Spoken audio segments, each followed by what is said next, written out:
সে ৯টায় বই পড়ে। সিম্পলি লক্ষ্য করুন, শি রিডস বুকস। এরপরে এখানে ব্লাঙ্ক রেখেছি। এখানে প্রিপোজিশন বসবে। প্রশ্নটা হলো কি ধরনের প্রিপোজিশন বসবে? আবার লক্ষ্য করুন, সে ৯টার মধ্যে স্কুলে যাবে। যেটাকে আমরা বাংলায় আবার বলতে পারি ৯টার ভিতরেই সে যাবে এরকম। তাই তো? লক্ষ্য করুন, she will go to school, এখানে ব্লাঙ্ক রেখেছে। তাহলে এখানে কি ধরনের প্রিপোজিশন হবে? আপনারা যারা পারেন বসিয়ে দিন। এরপরে আমি আবারও সেগুলো করে দিব। অর্থাৎ কারেকশন করে দিব। ওকে। পরবর্তী বাক্যগুলো আমরা একটু লক্ষ্য করি। সে ২ ঘন্টা ধরে বই পড়তেছে। বা যাই বলুন না কেন। তাহলে এখানে কি ধরনের প্রিপোজিশন হবে? আবার লক্ষ্য করুন, সে সকাল ৯টা থেকে বই পড়তেছে। তাহলে এইটা আপনি কিভাবে বলবেন? সকাল ৯টা থেকে বই পড়তেছে। তাহলে এই ৯টা এর পূর্বে আপনি কি ধরনের প্রিপোজিশন বসাবেন? কি বসবে? ওকে, আপনারা যারা জানেন তারা লিখে ফেলুন। আর যারা জানেন না তাদের সুবিধার্থে আমি ব্যাখ্যা করে দিব। আবার লক্ষ্য করুন যে ৯টা থেকে একটি বই পড়বে। মানে সে, এখানে একটু ভুল হয়েছে। এর অর্থটা হচ্ছে যে সে ৯টা থেকে বই পড়বে। তাহলে এইখানে বা প্রিপোজিশনটা কি হবে?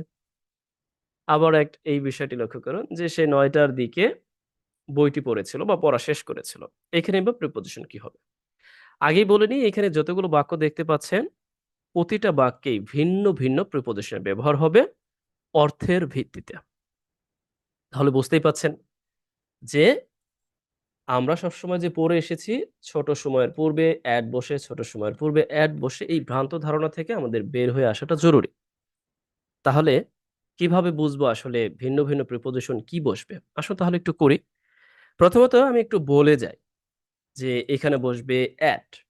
বলতে পারেন কি যুক্তিকতা? হ্যাঁ, আমি যুক্তিকতা একটু পরে দেখাচ্ছি, আগে একটু লিখি। এখানে অ্যাট, এখানে বসবে এখানে বসবে বাই। কি বসবে? By preposition. যে ৯টার মধ্যেই সে যাবে। আর এখানে বসবে ফর। সে ২ ঘন্টা যাবৎ পড়তেছে। এই সেন্সটা দেওয়ার জন্য ফর। আর এখানে ৯টা থেকে পড়তেছে। এই ক্ষেত্রে আমাদের হবে প্রিপোজিশন হিসাবে সিন্স, থেকে অর্থ প্রদানের। আমি ব্যাখ্যা করব, জাস্ট আগে বলছি। দেখুন ভিন্ন প্রিপোজিশন কিভাবে। আর এটা লক্ষ্য করুন যে সে ৯টা থেকে একটি বই পড়বে। এইখানে আবার আমাদের হচ্ছে ফ্রম। এখানেও এই থেকে অর্থ প্রদানে ফ্রম ব্যবহার হচ্ছে। ওকে। এরপরে দেখুন সে ৯টার দিকে একটি বই পড়া শেষ করেছিল বা বইটি পড়েছিল। মানে আমি বলছি, পাস্টে বলছি। এবার সি, তাহলে আমরা এখানে কি বলবো? তাহলে আমরা এখানে প্রিপোজিশন অ্যারাউন্ড দিতে পারি। ওকে? এখন অনেকে বলতে পারেন কিভাবে কি হলো একটু বুঝিয়ে দেন বা বলে দেন। হ্যাঁ, আমি এখন একটু ব্যাখ্যা করছি। দেখুন, আমাদের প্রিপোজিশন কারেক্টলি বলতে হলে আগে আমাদের বুঝতে হবে প্রিপোজিশন আসলে ব্যাপারটা কি? কেন ব্যবহার করি? ডেফিনিটলি প্রিপোজিশন কিসের কাজ করে? বিভক্তির কাজ করে। তাই তো? আমরা বিভক্তি জানি এবং কি আমরা জেনেওছি বটে। সে বিভক্তির কাজ করে থাকে, কারক বিভক্তির কাজ করে থাকে কি? এই প্রিপোজিশন। তাহলে আমরা এইদিকে লক্ষ্য করুন, জাস্ট এদিকে একটু লক্ষ্য করুন। সে ৯ টায় বই পড়ে। এই যে টায়, এই যে এই অংশটা লক্ষ্য করেছেন? আমরা বলি না ওই যে বিভক্তি, ষষ্ঠী বিভক্তি, তারপরে তৃতীয়া, দ্বিতীয়া, চতুর্থী এবং বলি না? সেই অভিজ্ঞতায় এই যে এই অংশটা আবার একই সাথে ছোট্ট একটি টাইম। আমরা যেটা জানি ইন, অ্যাড, বড় অংশের সময়ে ইন ব্যবহার হয়। ছোট সময়ের পূর্বে অ্যাড ব্যবহার হয়। সেই আলোকে এখানে অ্যাড ব্যবহার হয়েছে এই বিভক্তির কাজটি করার জন্য। তাহলে প্রশ্নটা হলো এখানে বাই কেন? ওকে? সিম্পলি লক্ষ্য করুন। আমি কিন্তু বলছি ৯ টার মধ্যেই যাবে। এই মধ্যে অর্থ প্রকাশে। মধ্য অর্থ প্রকাশে এখানে আমি বাই ব্যবহার করেছি। তার মানে আপনি যখন লক্ষ্য করবেন যে কোনো একটি নির্দিষ্ট সময়, ওকে? যে এই সময়ের মধ্যে, নির্দিষ্ট না, এটা অনির্দিষ্ট। মানে এটা হচ্ছে অনির্দিষ্ট কেন? অনির্দিষ্ট এই অর্থেই যে আপনি ৯ টার মধ্যে বলেছেন, তার মানে ৯ টার মধ্যেই যাবেন। সেটা কখন যাবেন ওটা কিন্তু নির্দিষ্ট না। আমি ওই অভিজ্ঞতার মধ্যেই যাচ্ছি না। ওই ঝামেলার মধ্যেই যাচ্ছি না। আপনার প্রধান উদ্দেশ্যটা থাকবে মধ্যে বোঝাতে আপনি বাই ব্যবহার করবেন। জাস্ট এটাই। যে কখন যাবেন এইটা ওইটা এত কিছু তো জানতে হবে না আপাতত। ওকে। এরপরে দেখুন ধরে, যখন আপনি বাংলা বাক্যের মধ্যে ধরে বা যাবত দেখতে পাবেন, তখন আপনি সেই সময়ের পূর্বে কি ব্যবহার করবেন? সিম্পলি সেই সময়ের পূর্বে আপনি ব্যবহার করে দিতে পারেন এইরকম, ওতে যাবত বুঝে নেবেন যাবত। তার পূর্বে আপনি ফর ব্যবহার করবেন। দেখুন এখানে আমি লিখিয়ে রেখেছি, ফর ব্যবহার করবেন। বুঝতে পেরেছেন? যাবত হলে তার মানে অটোমেটিকলি ফর চলে আসবে। যেমন সে 2 ঘন্টা যাবত পড়তেছে, খেলতেছে, গাইতেছে, নাইতেছে, মানে 2 ঘন্টা বা 3 ঘন্টা, 1 ঘন্টা, 4 ঘন্টা, 5 ঘন্টা, যে যাই বলুক না কেন, সেই হিসাবে এটা হবে। বা 2 সপ্তাহ ধরে, 2 বছর ধরে, 2 দশক ধরে, মানে ধরে বা যাবত থাকলে আপনি কি ব্যবহার করবেন? ফর। এরপর লক্ষ্য করুন, আমি এইখানে আবার বলতেছি 9টা থেকে সে বই পড়তেছে। তাহলে প্রিপোজিশন এই সিন্স এর অর্থটা হচ্ছে বাংলা যার অর্থ থেকে। তার মানে অটোমেটিকলি এই 9টা এর পূর্বে কি সিন্স ব্যবহার হবে। তার মানে কি সিন্স এর ব্যবহারটা কি? এর অর্থটা হচ্ছে হতে বা থেকে। এখন আপনার বাংলা বাক্যে আপনি বলেন, লেখেন বা যাই করেন না কেন, আপনি সিম্পলি কি ব্যবহার করবেন? যে থেকে, sorry to say extremely sorry, থেকে বা এখানে হবে হতে। এই দুটো যখন আপনি লক্ষ্য করছেন তখন আপনি সবসময় কি করবেন? সিন্স ব্যবহার করবেন প্রিপোজিশন হিসাবে সময়ের ক্ষেত্রে। তবে এটার সাথে একটু পার্থক্য আছে। এটা কখন ব্যবহার করবেন? যখন দেখবেন এইরকম ভাবে প্রেজেন্ট পারফেক্ট কন্টিনিউয়াস আছে অথবা পাস্ট পারফেক্ট কন্টিনিউয়াস আছে। ঠিক তখন সেই ক্ষেত্রে সিন্স এর অর্থ প্রদানের জন্য, তার মানে থেকে এবং হতে এর অর্থ প্রদানের জন্য সিন্স প্রিপোজিশন ব্যবহার করবেন যেকোনো সময়ের পূর্বে। Have you got? I think so you've got. Next we see. সে ৯টা থেকে বই পড়বে। এইখানে একটা প্রশ্ন আপনার থেকে যায়। মানে সে ৯টা থেকে একটি বই পড়বে। মানি এইখানে আপনার হতে পারে এইখানেও তো হতে থেকে, আবারও আমরা লক্ষ্য করছি এখানেও থেকে। দেখুন এই প্রেজেন্ট পারফেক্ট কন্টিনিউয়াস টেন্স বাদে আর হচ্ছে পাস্ট পারফেক্ট কন্টিনিউয়াস টেন্স বাদে অন্য থেকে সময়ের পূর্বে, যেমন আপনি বলতে পারেন রবিবার থেকে, আপনি বলতে পারেন সোমবার থেকে, আপনি বলতে পারেন ১০টা থেকে। এই থেকে এর জন্য সবসময় আপনি ফ্রম ব্যবহার করবেন। বুঝতে পারছেন? কিন্তু যদি বলেন যে ১০টা থেকে আমি আমাদের প্রোগ্রামটা চালু হবে। তার মানে আপনি কিন্তু তখন আবার সিন্স ব্যবহার করতে পারবেন না। সিন্সটা কখন ব্যবহার করবেন? যখন একটি কাজ চলমান হয়ে এখন চলতেছে। সেটা যেকোনো সময় হতে পারে। বলতে পারেন ১৯৭১ সালের আ আ ১৯৭১ সাল থেকে, বা আপনি বলতে পারেন গত সপ্তাহ থেকে।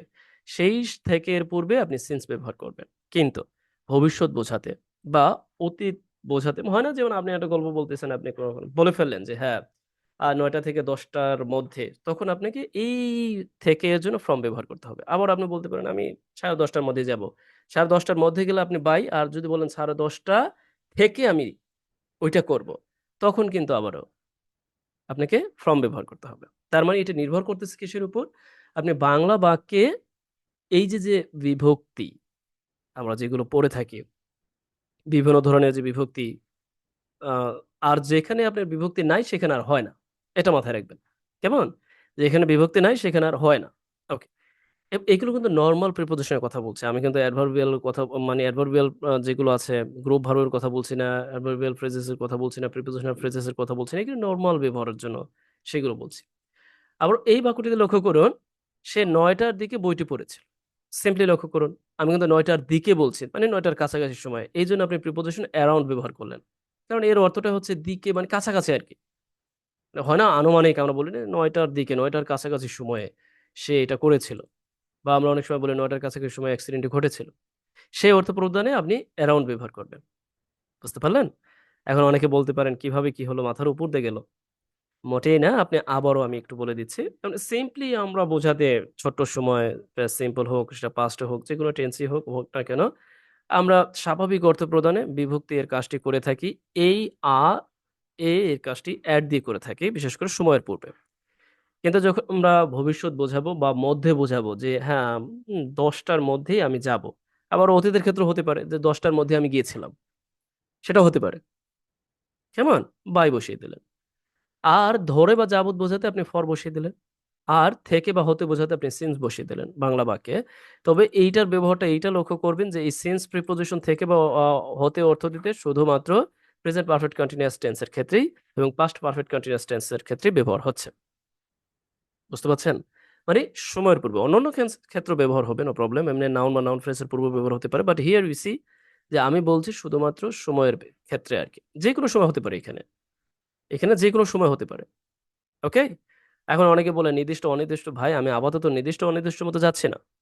আমি সিম্পলি বোঝানোর চেষ্টা করছি যে আপনি এইটা থাকলে এটা বলবেন, এটা দিবেন। ওকে। সে ৯ টা থেকে একটি বই পড়বে। ওই যে থেকে বলতে এটা আমি বলছি ভবিষ্যৎ বা অতীত বা এরকম বলতে আমরা এই থেকে ওর জন্য ফ্রম ব্যবহার করব। আর অ্যারাউন্ড দিকে বা কাছাকাছি বা হুম, সেই অর্থ প্রদানে অ্যারাউন্ড ব্যবহার করব। তার মানে আমরা দেখলাম ছোট সময়ের পূর্বে অনেক ধরনের প্রিপোজিশন বসতে পারে। এভাবে আপনাকে ক্লিয়ার হতে হবে ব্যবহার সম্পর্কে। যে যার ফলে আপনি লিখতে বলতে ও আপনার প্রয়োজনে এগুলোকে ব্যবহার করতে পারবেন। তাহলে ভিডিওটি এই পর্যন্তই। তবে আপনার জন্য কাজ না দিলেই নয়। যেমন আমি ধরুন, আমি একটি বাক্য এভাবে বলছি যে তারা সকাল থেকে ফুটবল খেলতেছে, খেলতেছে। আবার আমি বললাম তারা ২ দিন ধরে কি হচ্ছে? আমি বললাম ২ দিন ধরে তারা জ্বরে ভুগতেছে। রাইট? আবার আমি বললাম তারা প্রায় ৯ টার দিকে ডাক্তারের কাছে গিয়েছিল। ডাক্তারের কাছে গিয়েছিল। তাহলে কি? এগুলো আপনি করতে থাকুন। কেমন? যাই হোক, আজ এ পর্যন্তই। আর ভিডিওটি ভালো লাগলে অবশ্যই লাইক, কমেন্ট, শেয়ার দিয়ে সঙ্গে থাকবেন। আর যদি কেউ আমাদের চলমান কোর্সে ভর্তি হতে চান তাহলে কমেন্ট বক্সে আপনি দেখতে পারেন বিস্তারিত। ভালো থাকুন। Best wishes for